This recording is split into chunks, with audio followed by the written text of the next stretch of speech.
नमस्कार।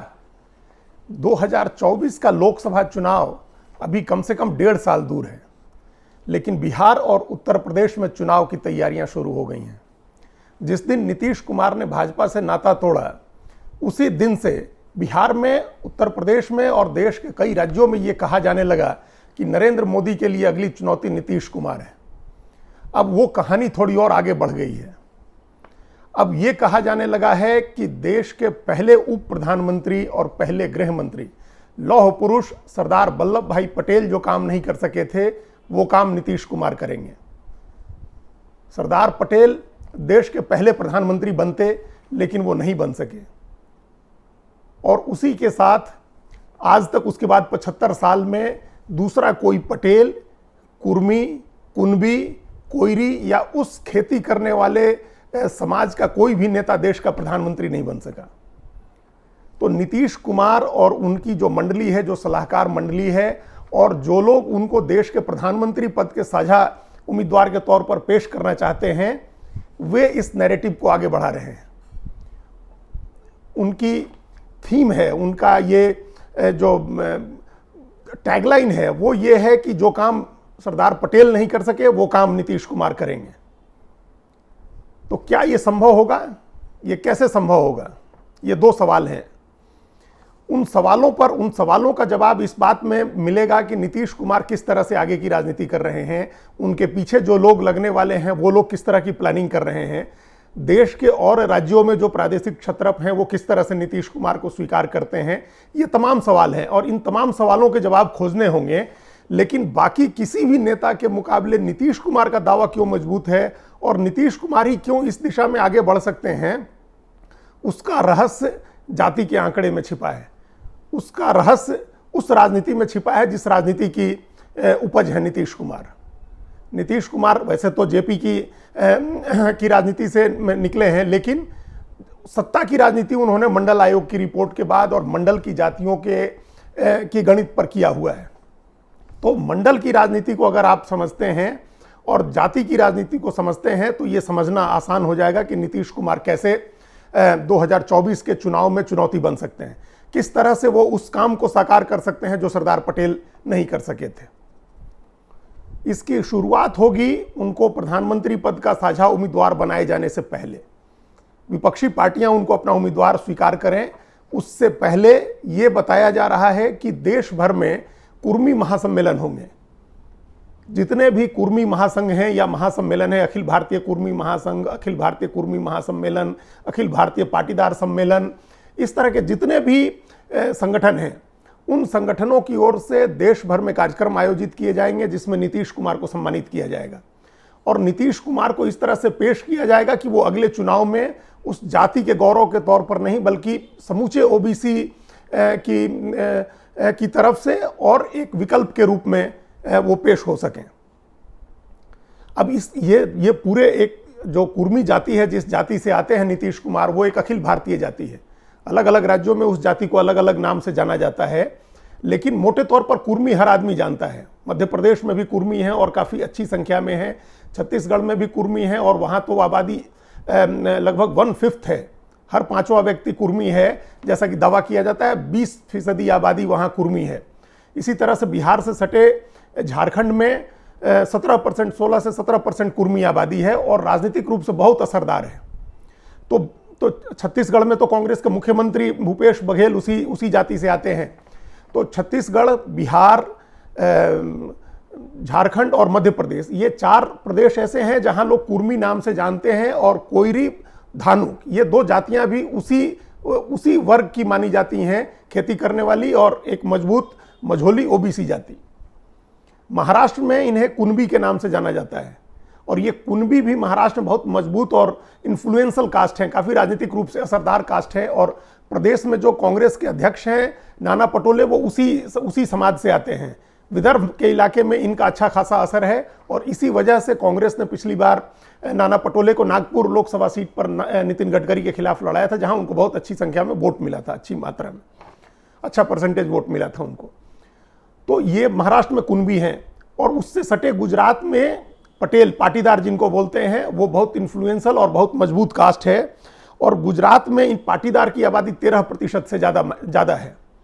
तो 13% आबादी के अनुपात में उनका रिप्रेजेंटेशन भी ज़्यादा है और उनका इन्फ्लुएंस, उनका असर भी राजनीति पर ज़्यादा है। तो इस तरह से अगर आप देखें, महाराष्ट्र में जो कुनबी आबादी है वो 8 से 10% है, और जो उत्तर प्रदेश में 6 से 7% आबादी है जिसमें कोयरी और कुर्मी दोनों शामिल हैं। जो आंकड़ा है वो चूंकि जाति की गिनती हुई नहीं है, इसलिए जो बेस है जातियों की गिनती का, जातियों के आंकड़े का, वो 1931 की जनगणना से लिया जाता है। और उस समय 3.1% कुर्मी और 3.5% कोयरी का एक आंकड़ा उस समय का था, 1931 की जाति आधारित जनगणना का। उस आधार पर यह माना जा रहा है कि 7 से 8% या उससे थोड़ा ज़्यादा ये आबादी है उत्तर प्रदेश में। लेकिन इनका कंसोलिडेशन पूर्वांचल के इलाके में है, पूर्वी उत्तर प्रदेश में इनका इस आबादी का कंसोलिडेशन है, और इस वजह से इनका असर ज़्यादा हो जाता है 8 से 10 लोकसभा सीटों पर और कोई 50 विधानसभा सीटों पर।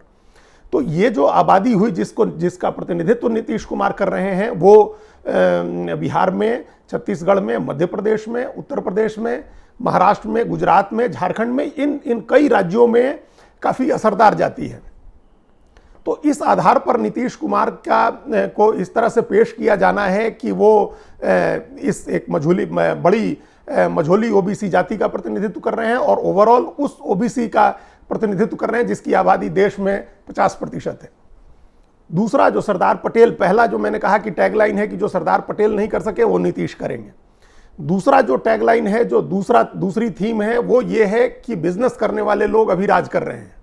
प्रधानमंत्री नरेंद्र मोदी ने खुद ही कहा था कि वो गुजराती हैं, बनिया हैं और उनके नस नस में बिजनेस है।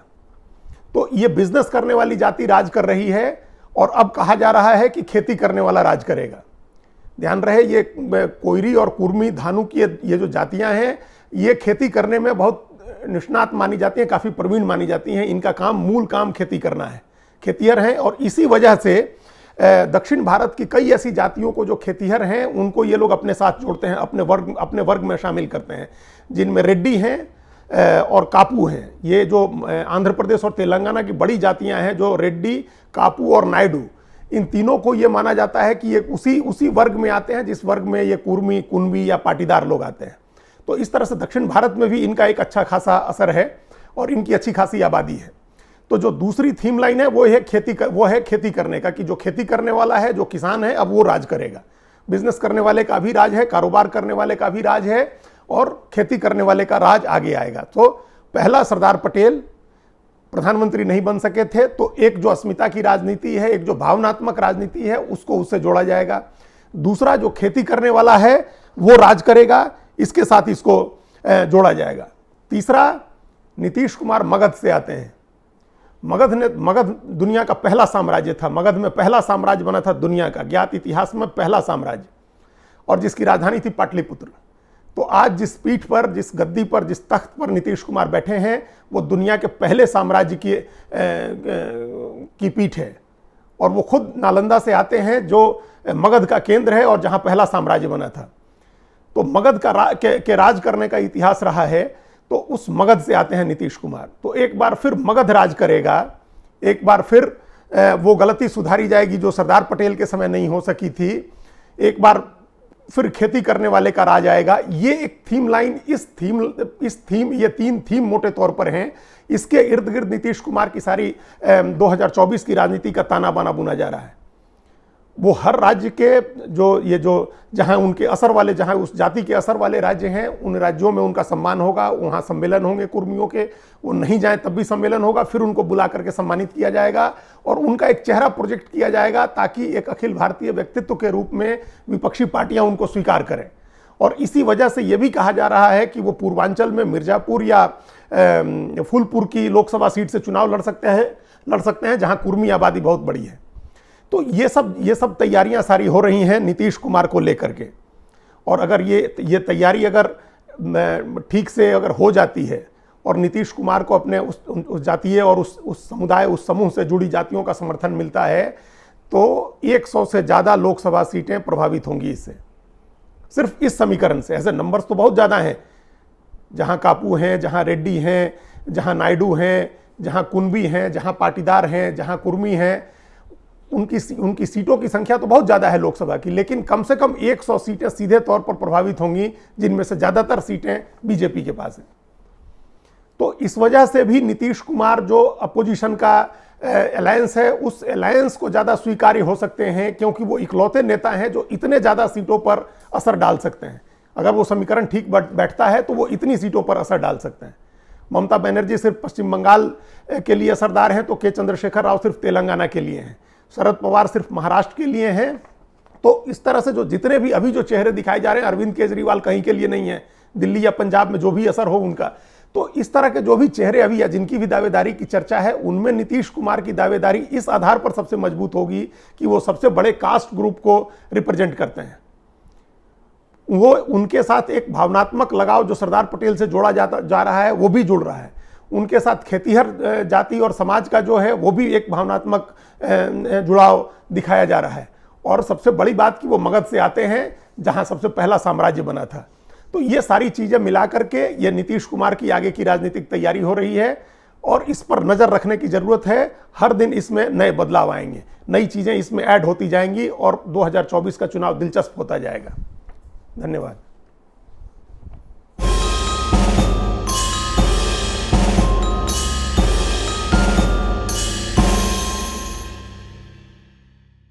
कृपया हमारे चैनल के साथ जुड़िए, लाइक कीजिए, सब्सक्राइब कीजिए, बेल आइकॉन जरूर दबाइए।